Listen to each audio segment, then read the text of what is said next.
हरे कृष्ण। देखिए, देवशयनी एकादशी से चतुर्मास शुरू हो जाता है और चतुर्मास में ना बिल्कुल कोई ना कोई एक नियम जरूर ले लेना चाहिए। आप 2 नियम भी ले सकते हैं, 4 नियम भी ले सकते हैं, कई सारे नियम आप लोग ले सकते हैं। लेकिन शास्त्र कहते हैं कि कम से कम आपको एक नियम तो जरूर ले लेना चाहिए। तो इस वीडियो में हम लोग जानेंगे कि शास्त्रों ने क्या क्या आपको नियम और व्रत बताए हैं और इन नियमों का फायदा क्या क्या होता है, ठीक है ना।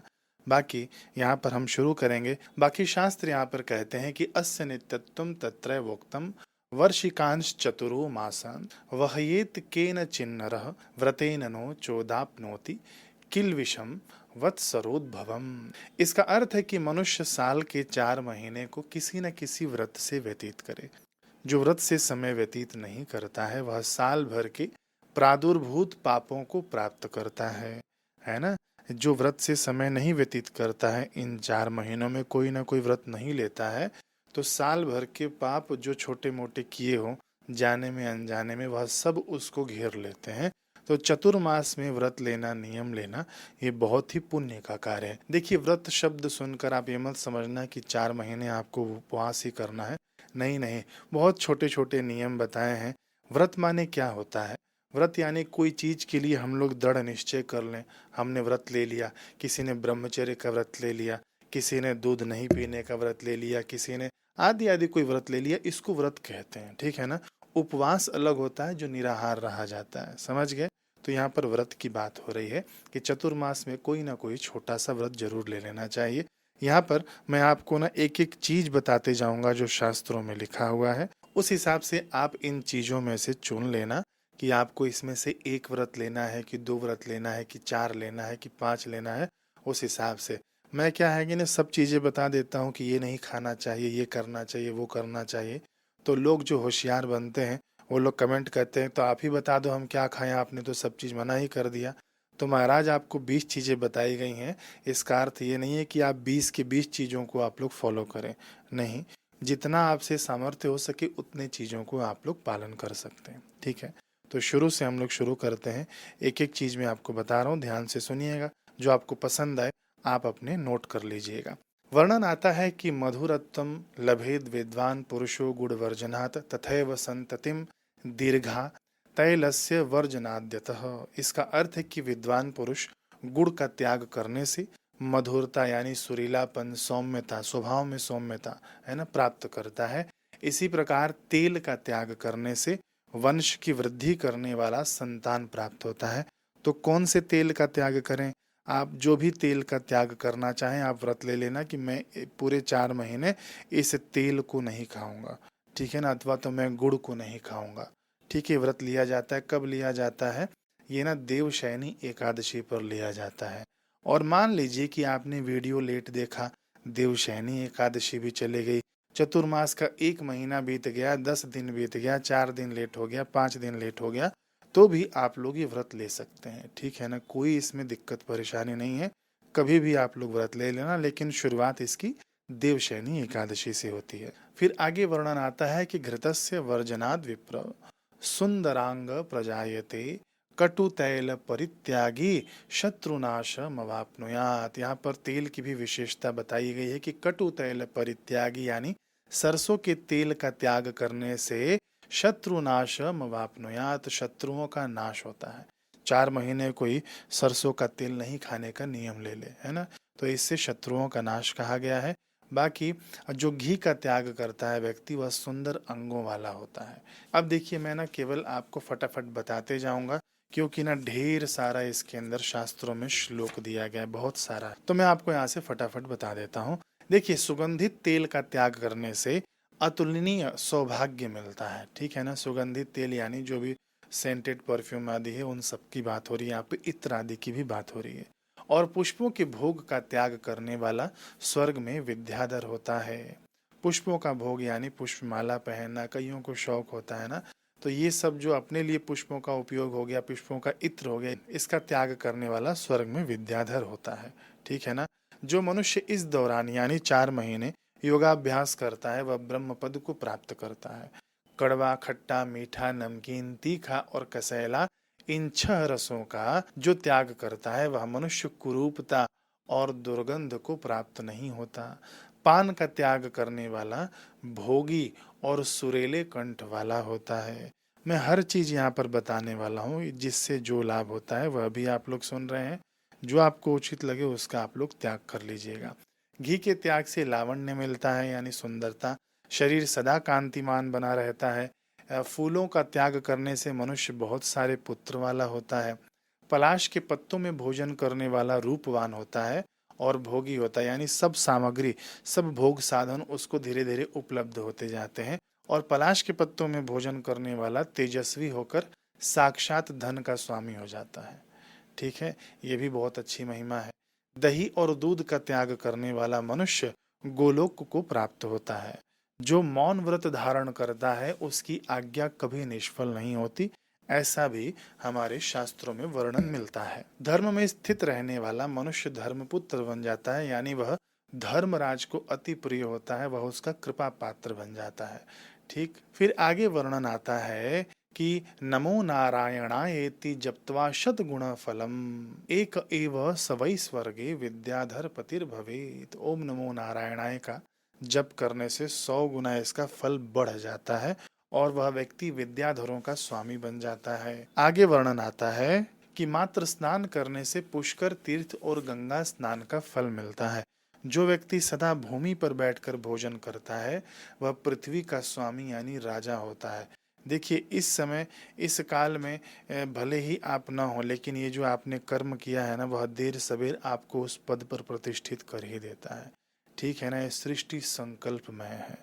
यहाँ पर मैं जो आपको बता रहा हूँ ना कि भूमो भुंगे सदा यस्तु स पृथ्वी व्यधिपो भवेत, यानी जो पृथ्वी पर बैठकर भोजन करता है 4 महीने तक, वह भूपति होता है।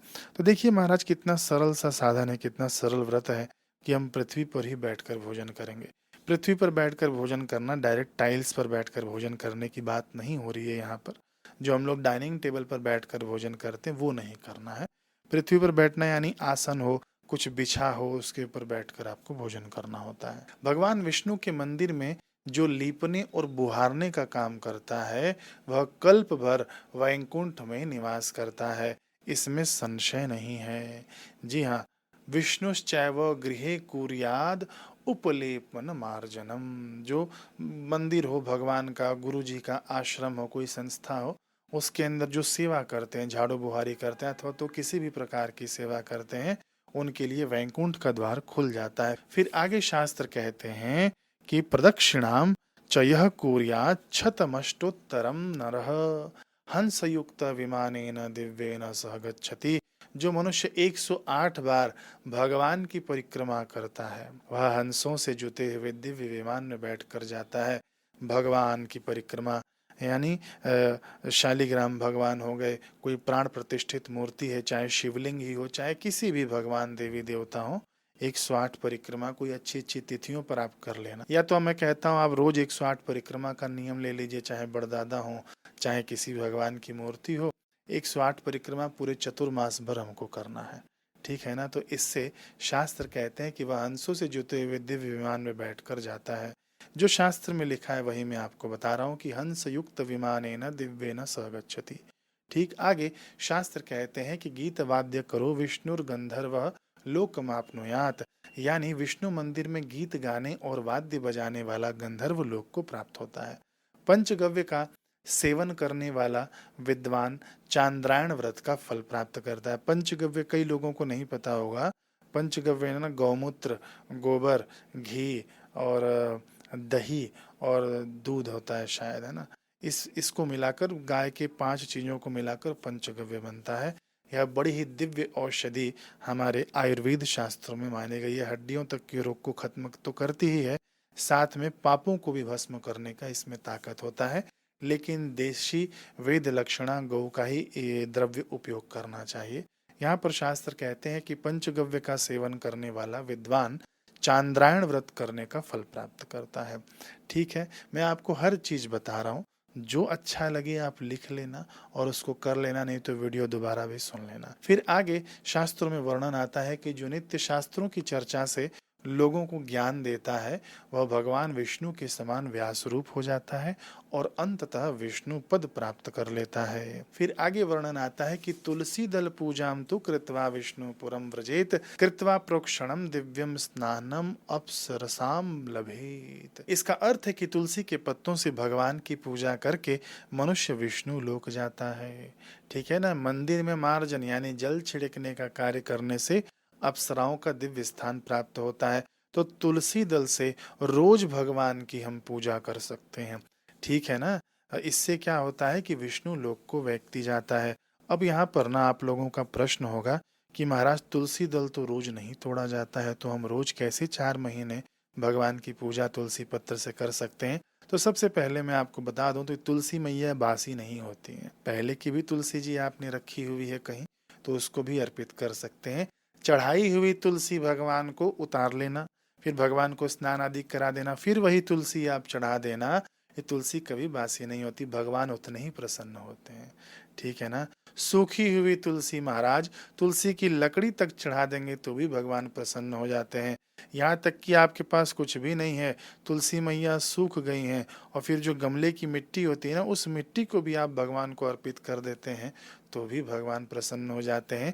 ये मेरी मानसिक कल्पना की बात मैं आपके ऊपर नहीं थोप रहा हूँ, है ना। बिल्कुल शास्त्रीय बात बता रहा हूँ।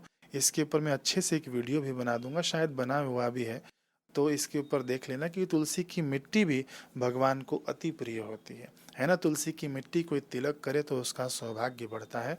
यहाँ पर वर्णन मैंने आपको चतुर्मास का बताया है कि तुलसी के पत्तों से भगवान की पूजा करके मनुष्य विष्णु लोक को प्राप्त होता है। तुलसी दल पूजाम तो कृत्वा विष्णु पुरम व्रजेत। ठीक है ना। फिर यहाँ पर फिर वही मार्जन की बात होती है, झाड़ू पोछा बुहारी यदि हम कहीं भी सेवा देते हैं तो उससे दिव्य लोकों की प्राप्ति होती है। आगे शास्त्र कह रहे हैं कि शीतांबुना गृहे स्नानम निर्मलम देहम आपनुयात उष्णोदकम परित्यज्य स्नानम वै पौष्करम लभेत। घर में ठंडे जल से स्नान करने से निर्मल शरीर प्राप्त होता है और गर्म जल से स्नान का त्याग करने से पुष्कर तीर्थ में स्नान का फल मिलता है। ध्यान से सुनिएगा, गर्म जल में स्नान का त्याग करने से यानी गर्म पानी से नहीं नहाते हैं जो लोग, उनको पुष्कर स्नान का फल मिलता है। कुल मिला के ठंडे पानी से स्नान करने की बात हो रही है यहाँ पर। फिर आगे वर्णन है कि जो मनुष्य पत्तों पर भोजन करता है उसे कुरुक्षेत्र तीर्थ का फल मिलता है और जो नित्य शिला पर भोजन करता है उसे प्रयाग का पुण्य मिलता है।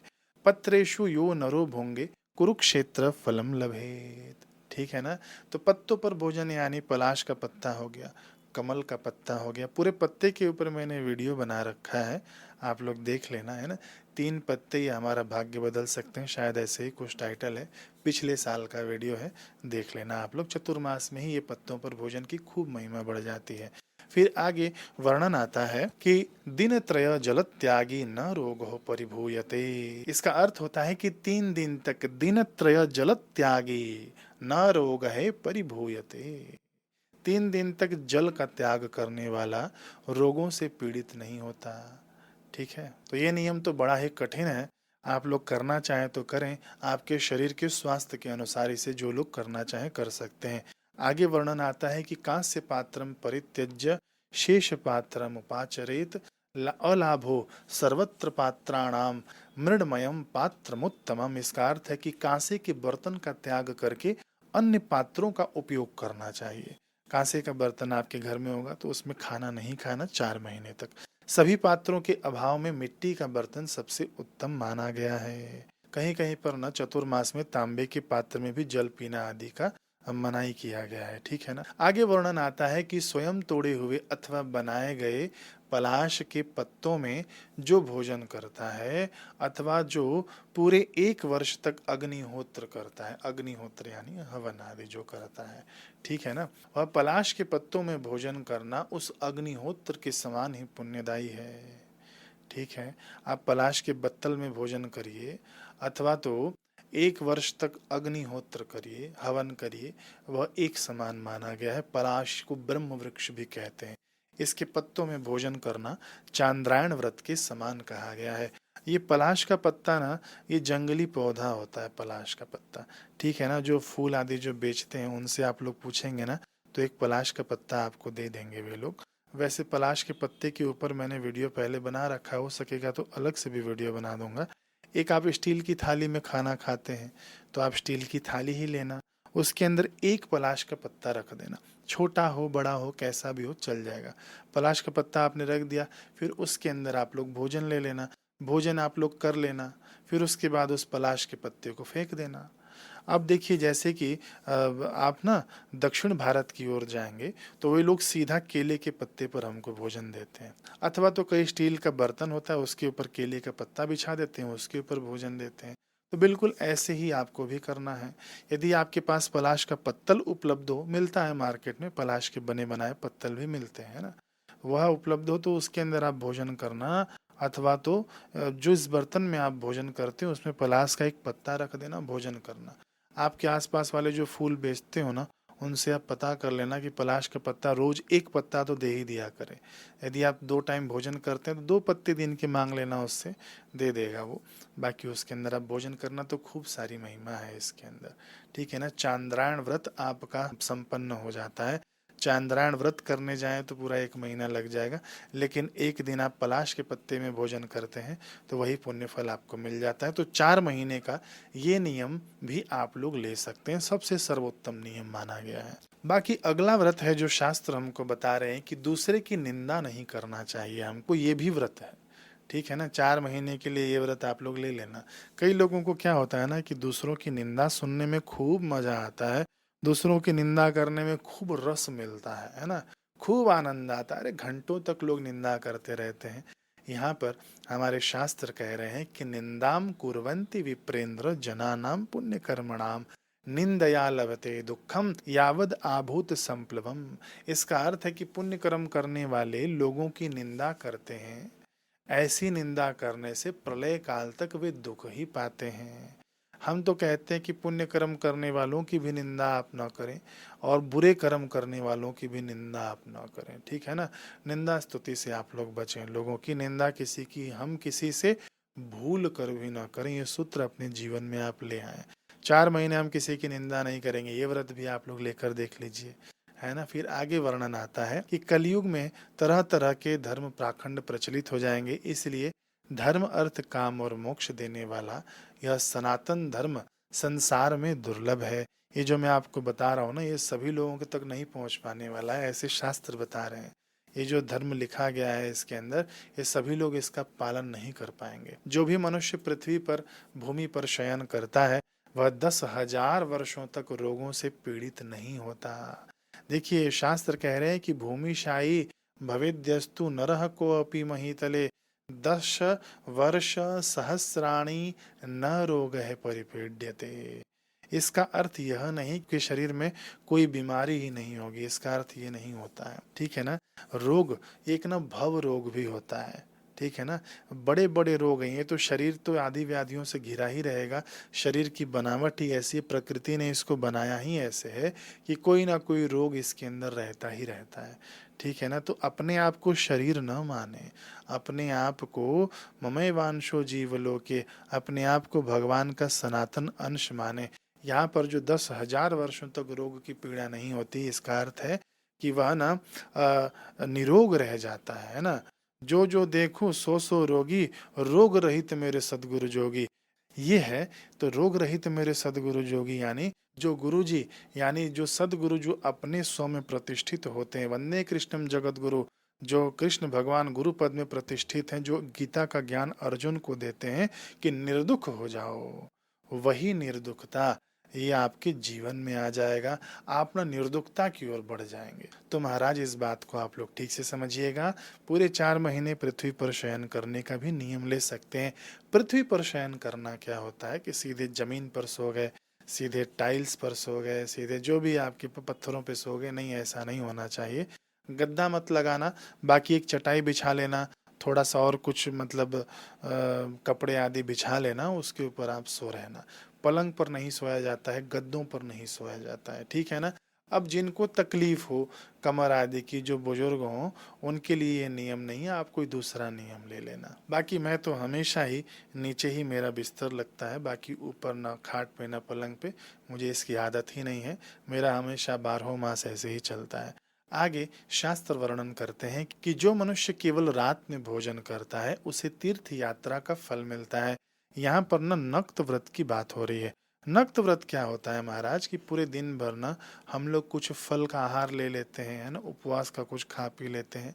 फिर जब सूर्यास्त होता है, सूर्यास्त के 1.25 घंटे के बाद गृहस्थी को भोजन करना चाहिए, उसको नक्त व्रत कहा जाता है। तो पूरे 4 महीने यदि आप ऐसे कर सकते हैं तो करिएगा, जिनको ये लाभ लेना होगा।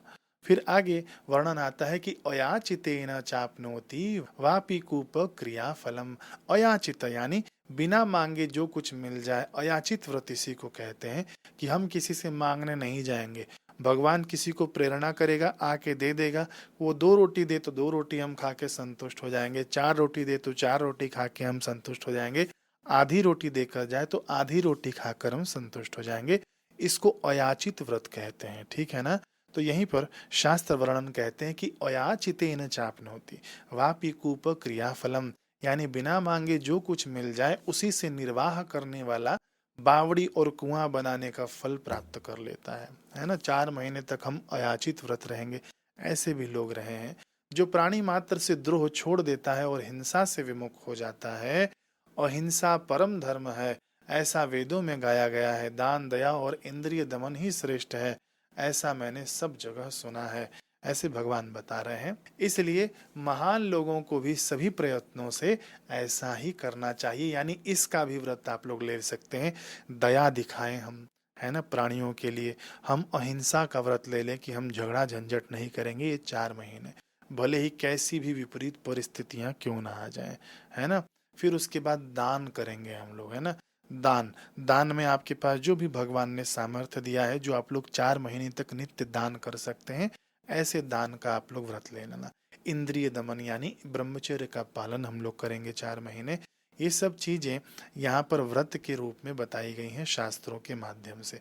जो गुरु की सेवा में अपना शरीर और पुत्र पौत्र आदि समर्पित कर देता है, वे उस समर्पण के प्रभाव से भगवान विष्णु के प्रिय हो जाते हैं। भले ही आप आजीवन समर्पित न करें, अथवा तो आप आजीवन गुरु घर में न रहें, गुरु जी की सेवा में न रहें, तो कम से कम ये 4 महीने जो लोग रहते हैं वो विष्णु भगवान को बड़े ही प्रिय हो जाते हैं। जी हाँ, ये काल्पनिक बात नहीं है। देखिए यहाँ पर शास्त्र कह रहे हैं कि गुरुवे ये प्रयच्छन्ति शरीरम पुत्र पौत्रकम तत्र दान प्रभावेण विष्णुर्वल्लभ तामियात, है ना। यहाँ पर विष्णु भगवान की खूब प्रसन्नता होती है। आगे भगवान कह रहे हैं कि इस पृथ्वी पर वे ही मनुष्य धन है जो वैष्णव हैं, जो विष्णु भगवान की भक्ति में लगे हुए हैं। ऐसा नहीं कि जो लोग शिव वाले हैं वो लोग बुरा मान जाए, जो गणपति वाले हों वे लोग बुरा मान जाए, क्योंकि सभी देवी देवताओं की आत्मा एक ही तत्व है ना। जिस तत्व से भगवान विष्णु है, जिस तत्व से भगवान शिव है, जिस तत्व से भगवान गणपति हैं, जिस तत्व से भगवान देवी हैं, वह तत्व एक का एक है। इसीलिए गणपति अथर्वशीर्ष पढ़ेंगे ना तो ब्रह्म की ही स्तुति मानी जाएगी, है ना। ब्रह्म की ही स्तुति की जाती है। चाहे आप विष्णु भगवान की स्तुति पढ़ लें, चाहे शिव जी की स्तुति पढ़ लें, उनको ब्रह्म ही माना गया है ना। ब्रह्म और ब्रह्मा अलग अलग है, ब्रह्मा जी अलग है। ब्रह्म यानी क्या है, वह परमात्मा, वह ईश्वर। आगे वर्णन आता है कि भगवान जनार्दन के सो जाने पर जो शहद का सेवन करता है, यानी जो शहद खाता है, उसे बहुत बड़ा पाप लगता है। और जो इसका त्याग कर देता है, जो शहद का त्याग कर देता है, उसका फल सुनो। भगवान कहते हैं कि वह व्यक्ति सभी प्रकार के विविध यज्ञों का फल प्राप्त कर लेता है, ठीक है ना। केवल शहद के त्याग मात्र से। 4 महीने तो शहद ऐसे भी छोड़ देना चाहिए। कौन सा आप लोग रोज रोज शहद खा रहे हैं? नहीं भी खा रहे हो तो आप नियम ले लेना, मैं 4 महीने शहद नहीं खाऊंगा। यह आपका नियम भगवान स्वीकार कर लेंगे। भले ही आप साल भर नहीं खाते हो, यह आप नियम ले लेना बहुत हो गया आपके लिए, है ना। इससे यज्ञों का फल प्राप्त होता है। दाड़िमम मातुलिंग च नालिकेरम च वर्जयेत, यानी इसका अर्थ है कि जो व्यक्ति अनार, दाड़िम यानी अनार, बिजोरा नींबू और नारियल का त्याग करता है, वह विमान पर बैठने वाला देवता बनकर अंत में विष्णु लोक को जाता है, ठीक है ना। तो ये छोटी छोटी चीजें हैं। मैं तो कहता हूँ कई सारे व्रत इसके अंदर आप लोग निकाल सकते हैं। कौन रोज रोज बिजोरा और नींबू खाता है? मैं तो कई सालों से नहीं खाया हूँ। अनार भी बहुत महीने साल हो गए, कहाँ खाया अनार भी। लेकिन नियम आप लोग इनका ले सकते हैं ना। मैं ये नहीं खाने वाला हूँ, तो ये भी आपको फल देकर ही जाएंगे। आगे वर्णन आता है कि जो मनुष्य इन 4 महीनों में नियमों का पालन करता है वह धनवान होता है, वह सौभाग्यशाली होकर एक वैभवशाली परिवार में जन्म लेता है। मान लो महाराज ये आपने ना भविष्य सुधारने का अपना कार्य कर लिया, यदि आपने चतुर्मास में इन सब नियमों का पालन कर लिया तो ठीक है ना। बाकी आगे वर्णन आता है कि यावंती च मुहूर्तानि उदितोदित भास करे। इसका अर्थ है कि प्रतिदिन सूर्य के उदय होने से लेकर जितने मुहूर्त वह व्रत का पालन करता है उतने हजार वर्षों तक वह विष्णु लोक में सम्मानित होता है। इसका अर्थ समझिए, आपने पहले दिन नियम ले लिया कि मैं शहद नहीं खाऊंगा, ठीक है ना, 4 महीने शहद नहीं खाऊंगा, अथवा तो मैं पूरे 4 महीने धरती पर ही शयन करूंगा चटाई आदि बिछा के।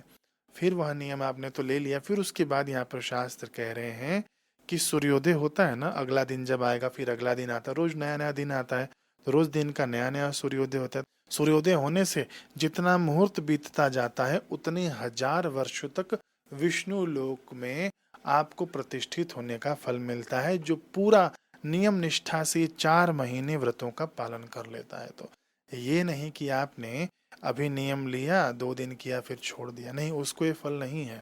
जो पूरे 4 महीने जिसने व्रत कर लिया, तो रोज का जो सूर्योदय होता है, जितने मुहूर्त हैं 4 महीनों में, जितने मुहूर्त हो गए हैं ना, अब एग्जाम्पल से आपको बता दूं सीधा सरल भाषा में कि 4 महीने आपने व्रत उपवास किया, तो जैसे कि जितने सेकंड होते हैं उसमें, अथवा तो जितने मिनट होते हैं उसके अंदर, अथवा तो जितने घंटे होते हैं उसके अंदर, उतने हजार वर्षों तक आपको विष्णु लोक मिलेगा। ऐसे ही शास्त्र कह रहे हैं कि हर सूर्योदय के बाद जितने मुहूर्त व्यतीत होते हैं उतने हजार वर्षों तक आपको विष्णु लोक में सम्मानित होकर पदवी मिलेगी, ठीक है ना। ये 4 महीने व्रत का फल आपको बताया गया है। आगे वर्णन आता है कि जो मनुष्य इस अवधि में धान यानी चावल, जौ और गेहूं का त्याग करता है उसे दक्षिणा सहित विधि पूर्वक किए गए अश्वमेध यज्ञों का फल प्राप्त हो जाता है। अश्वमेध यज्ञ करने जाए तो पसीने निकल जाए महाराज, पहले के लोग तो खूब किया करते थे, वो भी बड़े बड़े बाहुबली राजा महाराजा ही किया करते थे। तो यहाँ पर शास्त्र कह रहे हैं कि 4 महीने जो चावल हो गया, गेहूं हो गया और जौ हो गया, इन तीनों का त्याग कर देता है, उसे अश्वमेध यज्ञ का दक्षिणा देकर अश्वमेध यज्ञ का पुण्य फल उसको मिल जाता है। वह मनुष्य धन धान्य से युक्त और बहुत से पुत्रों वाला होता है। भगवान जनार्दन के सो जाने पर जो व्यक्ति मैथुन यानी स्त्री प्रसंग का त्याग करता है वह 1 मनवंतर तक विष्णु लोक में पूजित होता है। फिर आगे वर्णन आता है कि दधि दुग्धम तथा तक्रम गुणम शाकम तथैव च वर्जनादेव भो विप्रः मुक्ति भागी न संशय। इसका अर्थ है कि दही, दूध, छाछ, गुड़ और शाक, शाक यानी समझते हैं ना, हरी पत्तियों वाली शाक सब्जी, शाक का त्याग करने मात्र से ही मनुष्य निश्चित रूप से मुक्ति का अधिकारी हो जाता है। जो मनुष्य आंवले के जल से स्नान करते हैं वे प्रतिदिन महान पुण्य प्राप्त करते हैं। जल से स्नान के ऊपर मैंने अलग से वीडियो बनाया है, इसमें तो थोड़ा सा ही मैं आपको बता रहा हूँ, पूरा विस्तार से उसमें मैंने बता दिया है। अभी 1-2 दिन पहले ही वीडियो अपलोड हुआ है, उसे आप देख लेना, ठीक है ना। कि चतुर्मास में स्नान करने से बहुत कुछ लाभ आपको मिल जाता है। केवल आप इतना भी नियम ले लेना ना कि हम चतुर्मास में 4 महीने हम सूर्योदय से पहले स्नान कर लेंगे, अथवा तो सूर्योदय होते होते जब तक लालिमा रहती है आकाश में आधे पौने घंटे, उस समय भी आप स्नान कर लेते हैं तो भी आपको वही पुण्य फल मिलता है। आगे वर्णन आता है कि धात्री फलम पाप हरम प्रवदंती मनीषिणः त्रैलोक्य तारणार्थाय निर्मिता ब्रह्मणा पुरा। यानी ब्रह्मा जी ने आंवले के फल का निर्माण इसीलिए किया कि पापों का नाश कर सके वो। कहीं कहीं पर उल्लेख आता है ब्रह्मा जी ने आंवले का निर्माण किया, कहीं कहीं पर विष्णु जी के थूक से निर्माण हुआ आता है। तो कुल मिलाकर यह जो आंवले का पौधा है ना, यह आपको अत्यंत पवित्र मानकर इसका उपयोग करना चाहिए, आंवले के फल का। फिर आगे हमको वर्णन मिलता है कि जो व्यक्ति संध्या के समय मौन धारण करता है और 4 महीने तक मौन रहकर भोजन करता है वह 4 मनवंतरों तक वैकुंठ में आनंद भोगता है। केवल मौन रहना है संध्या के समय, कब, यानी जब सूर्यास्त होता हो और जब सूर्योदय होता हो, ये संध्या का समय माना गया, ठीक है ना। तो इस समय मौन रहना चाहिए और 4 महीने मौन रहकर जो भोजन करता है 4 मनवंतरों तक वैकुंठ में आनंद भोगता है, ठीक है। मनवंतर कितना होता है आप जरा मुझे बताना कमेंट में, आपको यदि पता हो तो। अब देखिए आगे वर्णन आता है कि जो व्यक्ति वर्षा ऋतु के इन 4 महीनों में मौन व्रत का आचरण करता है वह पहले विष्णु लोक जाता है और उसके बाद ब्रह्म लोक को प्राप्त होता है। कितना सुंदर गति बताई गई है केवल मौन रहने मात्र से। कई लोग तो बड़बड़ बड़बड़ करते ही रहते हैं। बड़बड़ की अपेक्षा तो भगवान का नाम लीजिए, और उससे भी अच्छा कि मौन हो जाइए और अंतर में ही भगवान का नाम चलता रहे। ठीक है ना, तो ब्रह्म लोक की प्राप्ति कही गई है। मौन रहकर भोजन करने वाला मनुष्य कभी पतन को प्राप्त नहीं होता। आगे वर्णन आता है कि उपवास समम भोज्यम गेयम मौनेन नारद। हे नारद जी, मौन रहकर किया गया भोजन उपवास के समान ही फल देता है। जो श्रेष्ठ मनुष्य मौन रहकर पंच प्राणों की आहुति देकर भोजन करता है कि उसे महान फल की प्राप्ति होती है। अब देखिए हम लोगों ने क्या क्या त्याग करना चाहिए ये तो सुन लिया हमने। बाकी इसकी विधि क्या है? इसकी विधि यही है कि देवशयनी एकादशी जब आएगी ना, उस समय आप लोग नियम ले लेना। देवशयनी एकादशी के दिन हाथ में आप जल लेना और न भगवान को कह देना कि भगवान मैं आज ये नियम ले रहा हूँ, और भगवान के आगे यह जल समर्पित करके अच्छे से प्रार्थना करना कि हे प्रभु, आप ही हमारे इस नियम के निर्वाहक बनिए, इसके संरक्षक बनिए। आप अपने शब्दों में भगवान से प्रार्थना कर लेना और खूब पवित्रता से ये 4 महीने तक आप इन नियमों का पालन करना। ठीक है। अब एक चीज और जो शास्त्रों में हमारे आती है वर्णन, मान लीजिए कि मैंने किसी फल का त्याग किया, मैंने आम का त्याग कर दिया। देखिए महाराज, ये लोग बड़े होशियार होते हैं। आम का सीजन भी खत्म हो गया और लोग नियम ले लेते हैं कि हम आम का त्याग कर रहे हैं, फलाने फल का त्याग करें, तो अच्छी बात है। भगवान इसके अंदर सबका स्वागत कर रहे हैं। जो भी आपको त्याग करना है संकल्प ले लो, कोई दिक्कत नहीं है। मैं आम का त्याग कर रहा हूँ, ऐसे आप नियम लेना। और उसके बाद लेकिन क्या होता है ना कि जिस वस्तु का आप त्याग करेंगे वह वस्तु उस दिन दान करनी होती है। ठीक है ना। अब जो मतलब यही चीजें हो गई जो खान पान वाली अच्छी वस्तु है ना, उसी का दान आप कर सकते हैं। बाकी ऐसे नहीं कि मैं लहसुन प्याज का त्याग कर रहा हूँ, उठा कर ले जाकर ब्राह्मण को लहसुन प्याज देकर आ गए, ऐसी बात नहीं है। यानी जिस आप सात्विक चीज वस्तु का त्याग करेंगे वह सात्विक चीज वस्तु आप पहले दिन दे देना। ठीक है ना, ये भी उचित माना गया है। नहीं दे सकते तो भी कोई बात नहीं। लेकिन यदि आप यह वस्तु दान करते हैं ना ब्राह्मण देवता को अथवा तो किसी सदाचारी पुरुष को, कोई सुज्ञ पुरुष हो, उनको आप यदि ये दान करते हैं तो अक्षय दान कहा गया है ना, कि इस चीज वस्तु का हम ना त्याग करते हैं, ये आपको हम समर्पित करते हैं, तो ये दान ना आपका अक्षय हो जाता है। ठीक है। अथवा तो कोई सदाचारी ब्राह्मण आदि न मिले तो भगवान के मंदिर में जाना और वह चीज वस्तु चढ़ा कर आ जाना। ठीक है ना, तो इससे भी आपका दान अक्षय हो जाता है। फिर से मैं आपको बता दूं कि चतुर्मास से हरो सुप्ते नियमम यो न कारयेत सो अपि नरकमाप्नोति तस्य जन्म वृथा गतम।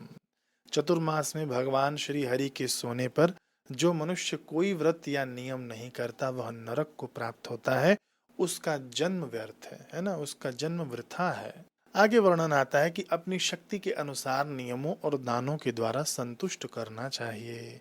जितना भी आपका सामर्थ्य उसी हिसाब से आप दान पुण्य करना, उसी हिसाब से अपन कोई व्रत ले लेना है ना। जो स्नान दान और पूजन आदि नहीं करता है वह उसका सब कर्म 14 इंद्रों के शासन काल तक व्यर्थ ही रह जाता है। चतुर्मास में किया गया सब कुछ अक्षय हो जाता है। महाराज ध्यान से सुनिएगा, फिर से मैं आपको बता दूं कि चतुर्मास से कृतम यच्च सर्वम ही चाक्षयम भवेत एक कालम द्विकालम वा पुराणम शुणते। तो यह जो भी आप ना इस चतुर्मास में करेंगे, दान पुण्य सत्कर्म व्रत उपवास जप तप, सब आपका अक्षय हो जाता है। ठीक है। अब मैंने इसके अंदर जितना बताया है ना, ये इन चीजों का त्याग करने से ये फल मिलता है, जरूरी नहीं है कि आप इन्हीं चीज वस्तुओं का त्याग करें।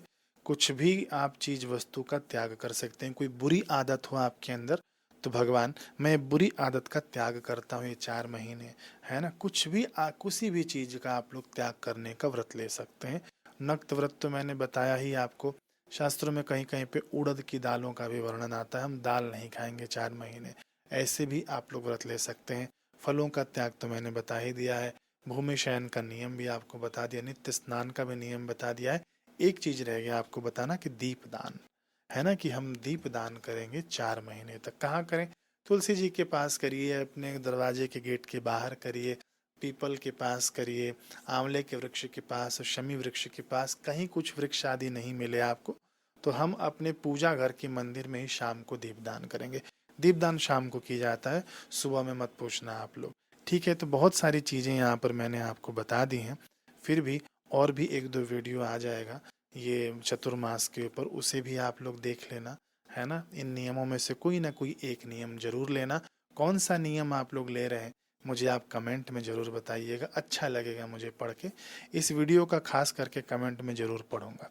आपने वीडियो यहाँ तक देख लिया है तो कमेंट करके ही जाइएगा, ठीक है ना। और भी वीडियो आएगा, पिछले साल का भी वीडियो है, इस वर्ष भी एक दो वीडियो अभी तक बन चुका है, सब देखिएगा। मिलते हैं अगले वीडियो में। हरे कृष्ण।